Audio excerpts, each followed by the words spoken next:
খারাপ লেগেছে না খারাপ লাগলে সেদিন আপনার ঢুকেন না ঢুকেন না এখন আপনি ঢুকেন না আমি যখন আমি তার পাবলিক স্পেয়ারে স্পেস দিচ্ছি দুই জিনিস না শোনেন দুই উনি মাঝখানে কথা ওনারা বলতে বলেন ওনারা সংসদে এটা করে ওনারা সংসদে শেষ করি তারপরে ওনারা সংসদে এটা করে একটু পরে প্ল্যাকার্ড বের করতে পারে প্রথম অধিবেশনে এই দুজন না থাকলে পরে সভাপতিত্ব কে করবে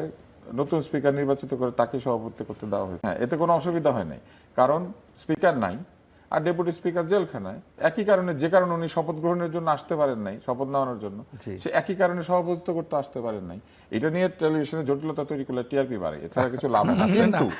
কিন্তু অবশ্যই এই জায়গায় একটা স্ববিরোধী যুক্তি হয়েছে সেটা হচ্ছে যে ফ্যাসিবাদ তাকে নির্বাচিত করেছে স্পিকার সে কারণে তাকে আনি নাই তাহলে একই ঘটনা ঘটবে প্রেসিডেন্টের বেলায়ও তাহলে প্রেসিডেন্ট কেন আসলো এটা সে রাইটফুলি পয়েন্ট করে এখানেও স্ববিরোধিতা হচ্ছে তাদের দুজন উপদেষ্টা একজন যিনি তাদের দলের সভাপতি তিনি যখন শপথ নিয়েছিলেন সেদিন ফ্যাসিবাদের কাছে শপথ নিতে তাদের খারাপ লাগে নাই সেদিন মনে হয়েছে শপথ নেওয়াইলে উনি ভালো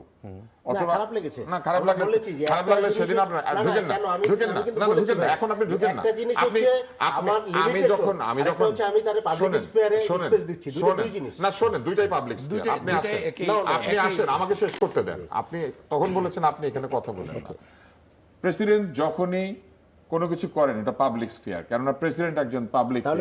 প্রেসিডেন্ট আমাদের পাবলিক স্ফিয়ারে ইন্টারনেট উনি মাঝখানে কথা ওনারা বলতে বলেন ওনারা সংসদে এটা করে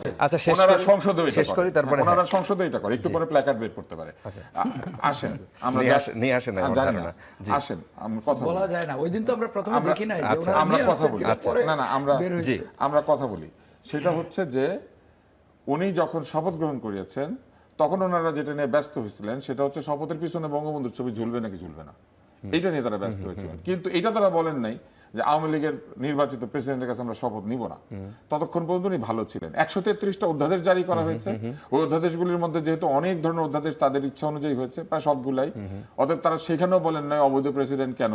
অধ্যাদেশ সাইন করে তার মধ্যে সবচেয়ে অধ্যাদেশ কোনটা গণভোটের যে জুলাই আদেশ সেটা কে সাইন করেছেন এই অবৈধ রাষ্ট্রপতি এত অবৈধ যে তাকে চেহারা পর্যন্ত তারা সহ্য করতে পারে না কিন্তু সাইন করলে এটা সহ্য করে ওই যে পঠিত হইলে ঠিক আছে হ্যাঁ না হলে ঠিক নাই এইবার আছেন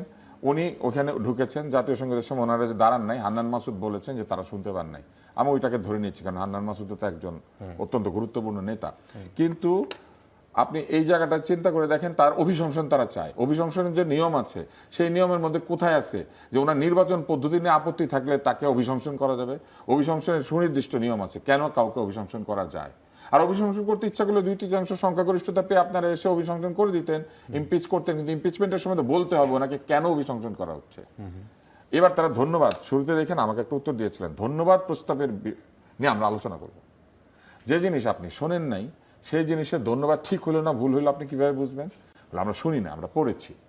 তো পড়িয়া আমরা এই ধন্যবাদ প্রস্তাব নিয়ে আলোচনা করবো তাহলে এটাও তো ওনারা পারেন ধন্যবাদ প্রস্তাবে সরকার কি কি বলবে এটা ওনারা পড়বেন শুনবেন না ওনারা সংসদের বাইরে থাকলেন পরে পড়ে টরে এসে উত্তর দিলেন মূল বিষয় হচ্ছে ধন্যবাদ প্রস্তাবটা কাকে রাষ্ট্রপতিকে কেন ওনার ভাষণের জন্য ওনার ভাষণটা কে তৈরি করে দিয়েছে সরকার তৈরি করে দিয়েছে সরকারের তৈরি করা ধন্যবাদ প্রস্তাব ভাষণে আবার সরকার ধন্যবাদও দেয় এই কাণ্ডটা কে করেছে শেখ হাসিনা কি করেছিলেন আব্দুর রহমান বিশ্বাস বক্তৃতা দিবে ফলে যদি উল্টাপাল্টা বলে এই জন্য আইন বানিয়ে ফেলেছিল শুরুতেই যে প্রেসিডেন্টের লিখিত বক্তৃতা মন্ত্রী পরিষদ অনুমোদন করে তাহলে মন্ত্রী পরিষদ হচ্ছে প্রেসিডেন্টের বক্তৃতার সম্পাদক মন্ডলী তারা ভালো করে দেখে দেয় কোনটা বলবে কোনটা বলবে না আদতে লিখেই দেয় তো অতএব বিএনপি অবস্থাটা চিন্তা করেন এখন ওই আইনের কারণে নিজেদের লিখে দেওয়া প্রস্তাবকেই নিজেদেরকে ধন্যবাদ দিতে হচ্ছে কারণ আইন ওইটা করেছে এবং এই কাণ্ডটা আওয়ামী লীগও করতো নিজেদের লিখে দেওয়া প্রস্তাবই তারা ধন্যবাদ দিত কিন্তু তাতে তাদের খুব একটা খারাপ লাগতো না কারণ প্রেসিডেন্ট তো তারাই বানিয়েছে অতএব তারা এটা নিয়ে মন খারাপ করতো না এখন আপনি অবস্থাটা দেখেন এখন অবস্থা হচ্ছে প্রেসিডেন্ট রেখে গিয়েছেন শেখ হাসিনা এবং তার সরকার কিন্তু প্রেসিডেন্ট সাংবিধানিকভাবে যা করা দরকার সবকিছুই করেছেন উনি কিন্তু এখন এই বক্তৃতা দিয়েছেন সাংবিধানিক বাধ্যবাধকতার কারণে আগেও যখন দিতেন তখন এটার কারণেই দিতেন এবং তাকেই সাংবিধানিক বাধ্যবাধকতার কারণেই ওই শপথের সময় আনা হয়েছিল রেফারেন্সের সময় আনা হয়েছিল অন্তর্বর্তী সরকার কি করে তৈরি হলো বলা হলো প্রেসিডেন্ট 106 ধারায় রেফারেন্স চেয়ে এই সংসদ এই অন্তর্বর্তী সরকার তৈরি করেছে মানে প্রেসিডেন্ট যখন আদালতের কাছে রেফারেন্স চায়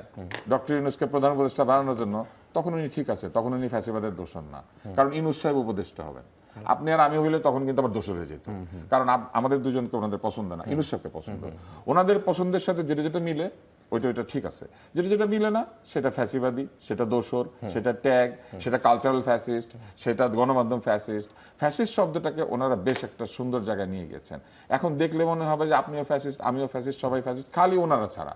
ওনারা কেউ ফ্যাসিস্ট না। কিন্তু ওনাদের দলের মধ্যে এমন লোক আছে যারা ফ্যাসিস্টদের প্রধানতম ব্যক্তির জন্য বক্তৃতা দিয়েছেন, এবং সেই বক্তৃতা আবার তাদের খারাপ লাগে না। ওই বক্তৃতার জন্য ওনারা বলেন না যে তুমি যে এত সুন্দর বক্তৃতা দিয়েছিলে, এইভাবে দিয়েছিলে, সেজন্য তুমি ফ্যাসিস্ট। কি বলে জানেন? তখন দিতে বাধ্য হয়েছিল। অন্যরা করলে বাধ্য হয় না, ওনারা করলে বাধ্য হয়। ওনাদের সমস্ত কিছু হচ্ছে সুবিধাজনক, যেটা এটাকে বলে আর্গুমেন্ট অফ কনভিনিয়েন্স, সুবিধার